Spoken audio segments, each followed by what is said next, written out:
অনেকদিন পর নিজেকে নিয়ে কিছু কথা লিখলাম। ধ্বংসের দিকে তাকিয়ে মুচকি হাসি দেওয়া অদ্ভুত মানুষ আমি। হয়তো আমি পাগল, হয়তো অনুভূতির ভিতরে কোনো এক গভীর অতল দুঃখ বাসা বেঁধেছে। তবুও নিজেকে জোর করে হাসাতে শিখে গেছি। যেদিন ভেতরটা একবার ভেঙে গিয়েছিল, সেদিনও বাইরে থেকে এক চিলতে হাসি মুখে নিয়ে সবার সামনে দাঁড়িয়েছিলাম। কষ্টগুলোকে আমি বন্ধু বানিয়েছি, একাকিত্বকে আপন করে নিয়েছি। মানুষ ভাবে আমি হয়তো সুখী, শক্ত, নির্লিপ্ত, কিন্তু তারা জানে না প্রতি রাত আমার এক একটা লড়াই। নিজেকে নিজেই বুঝিয়ে রাখি তুই ভালো আছিস, অথচ আমি জানি আমি ভালো নেই।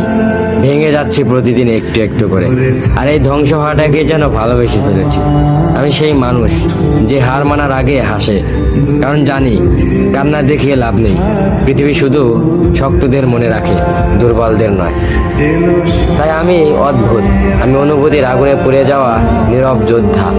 আমার জীবন কোনো সুখের গল্প নয়, এটা সেই শব্দ বিপ্লব, যেখানে হাসির আড়ালে লুকানো থাকে হাজারো না বলা কথা, ভাঙা স্বপ্ন, হারিয়ে যাওয়া আমি।